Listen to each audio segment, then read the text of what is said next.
What's up guys, welcome back to the Hot 1 LE channel. Today I'm giving you my 1 year review of my 23 Camaro ZL1, and this is going to be a little bit different. I want to offer you something different. This isn't going to be like the same thing you hear in like a lot of other reviews. A lot of people seem to repeat the same thing over because they watch reviews of the car. They repeat the same thing that other people say. So if I were to do like the same thing, I would talk about how small this cabin is and is it hard to see out of. Like, who cares? You guys don't care. I don't care because it's not hard to see out of, so we're not going to talk about that.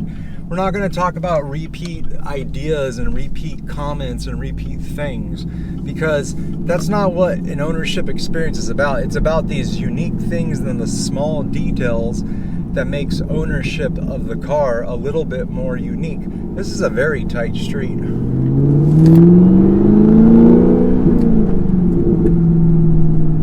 So first and foremost, I want to start off by saying that the ZL1 to me is how the Camaro should be. Now, don't take that away and think that like, hey, the SS1 LEs are any bad, or the V6s or the Turbo 4s or anything like that. It's just that the engine that they threw in this thing, the LT4, is an insane beast, and I think it matches the platform really well because of the high handling capabilities. It fits that powerhouse, and the loudness of it, the rawness of it, the rudeness of it, all these things tend to make this car just kind of like come together, and I absolutely love it. This, a matter of fact, so just being like a car guy, like I've thought about selling this car, and I just because, not that there's anything wrong with it, but just because as a car guy, we like to like shop our, at least in our minds, our experiences of what's the next thing, you know, where am I going to go? What am I going to drive next? And the more that I do that, the more that I realize that there probably isn't. And what I mean by that is that this car is so good, it offers so much, that it's really hard to beat it at its current state. Now, I bought what I wanted, the model that I wanted, the trim that I wanted for many reasons. I drive this about 90% on the street. I do occasional track days, even though that's kind of, I feel like that's been whittling a little bit. The car gets a ton of attention, a ton of attention. Like, I don't think my SS1 LE got this much attention. Like the SS1 LE, I was like, holy crap, people love Camaros, right? And then I got the ZL1. And then that was like a whole different ball game. At that point, you know, it drinks a ton of gas. I probably average around 12 miles per gallon when I'm like just cruising and being nice on it. On the highways, it could get up to like 26. Pretty much sits around 24, so I'm happy with that and everything. The manual transmission feels amazing.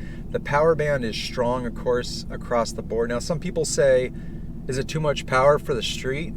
And I'm gonna say that I don't have the right answer for that. That's dependent upon you and your experiences. This is the most horsepower I've ever owned and probably driven, I think. And in my experience, it's a lot of freaking power.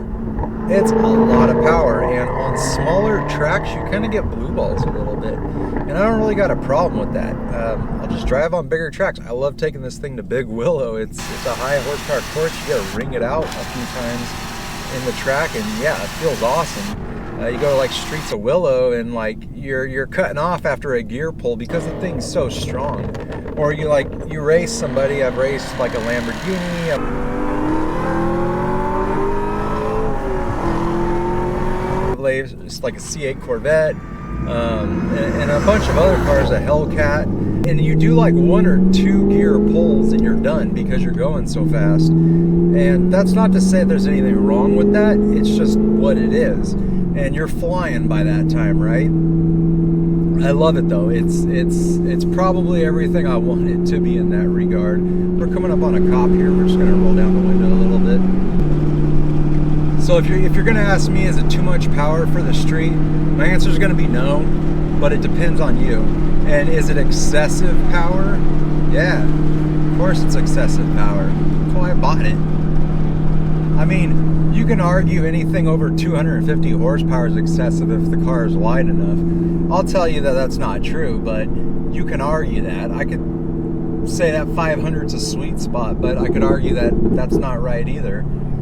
So overall, yeah, I think it's a good street car. It has good mannerism when you're driving it like slowly or just like cruising, and even better so when you're aggressive with it.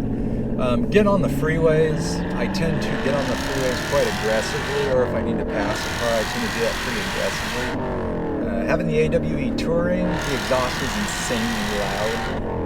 Whenever I go and like drive with friends and stuff like that, they always tell me like, dude, your car is like stupid loud. Like, I think one of the comments I got from my buddy was,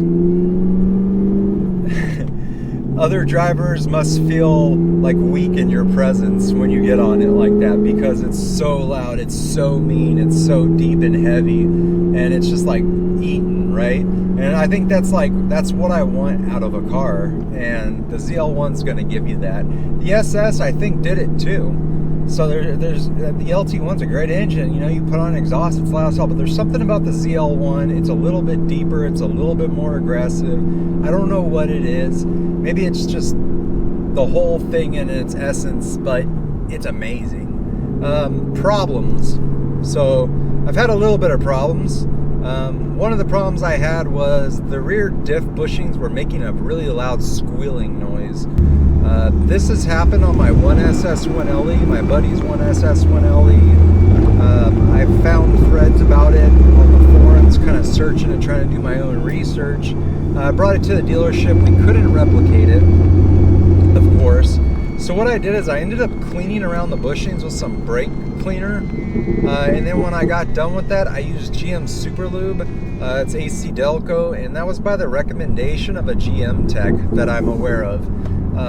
He said, you know, it couldn't hurt, you could try this. I was like, you know, I don't think there's any like real problems. Because if there was real problems, I would probably have leakage, I'd probably have something going on. I don't have any like problems like that. So I went ahead and sprayed them, and knock on wood, I haven't had that problem since. So hopefully that kind of takes care of it for now. I can't see. Okay. Second other thing, and I'll show you a clip of this, is somehow the glass on my heads-up display cracked. It's kind of a weird crack. The car was just sitting in my garage.